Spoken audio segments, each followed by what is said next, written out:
and welcome to another edition of Toys from the Attic, where it's still Ghostbusters month. Now who's that I hear in the distance? It's Ecto-1, so without further ado, let's see who we're going to be reviewing this week.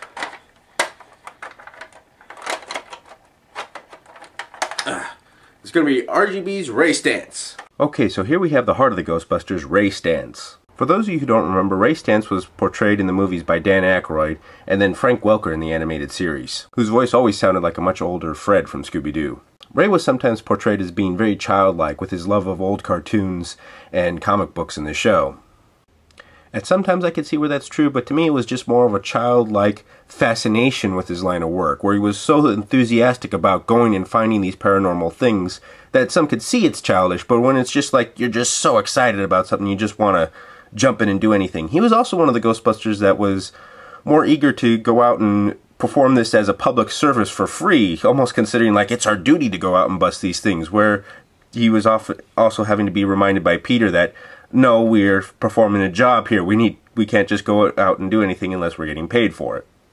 Because of his personality and extreme enthusiasm for his line of work, Ray was one of the Ghostbusters I most identified with growing up, and I still do to an extent today.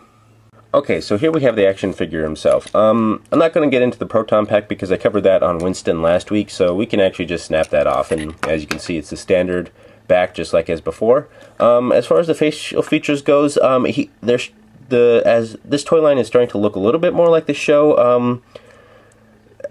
After seeing the show actually on my DVD set lately, the face is well, it's slightly more accurate than Winston was, I feel, but it's still not quite there. I mean, I don't think the cheekbones were quite as pronounced in the show as they are on the toy, but what can you do? I mean, to a kid, this is who the Ghostbusters were.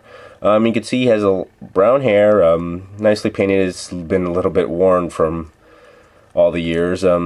Actually, looking back, I'm surprised that the Ghostbusters symbol paint job has lasted so well.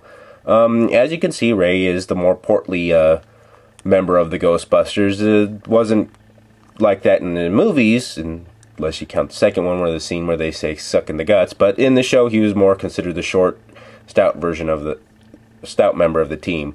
Other than that, he has his standard things: sleeves, limited articulation, but that was back in the 80s. What do you expect? A nice little feature is that the belts aren't all the same. You got a nice little pouch over here on the sides. It's like you could pretend anything was in there. Another neat thing that I actually noticed just today is the different characters' pants legs will be tucked into their boots. So, for some of you out there, yeah, when we get to Venkman, yes, you'll see. Anyways, but this is the Ray Stantz action figure, and another neat thing is, Ray is one of those figures that I have that can no longer stand up on his own just from overextending of being played with. His legs are kind of very weak on standing up on their own. Anyways, I have the Winston action figure here still, and you can actually see that there is, well, see, yeah, his pant legs are kind of down, so you can see the idea. But the neat thing is that there is a nice height variation between the figures. Ray's just slightly a bit shorter, which is the case in the cartoon. He was like I said, he was the more stout member of the team.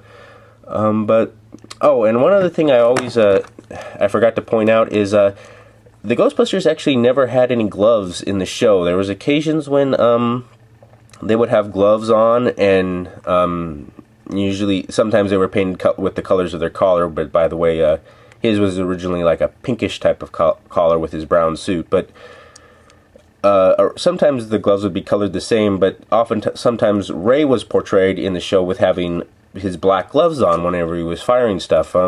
Personally, I kind of always liked the gloves on them in the show. That for some reason made them look a little bit more badass when they were working. I'm not exactly sure why, but I kind of wish that showed up more in the show and on the actual figures. But you'll see more gloves on them when it comes to the Fright set. But that was a look at RGB's Ray Stantz. Once again, thank you for watching. If you like what you've seen today, please feel free to subscribe or leave a comment below in the comment section. Also, once again, leave a comment if you'd like to either see the Firehouse or the Ecto-1 for the end of this month's review. So long!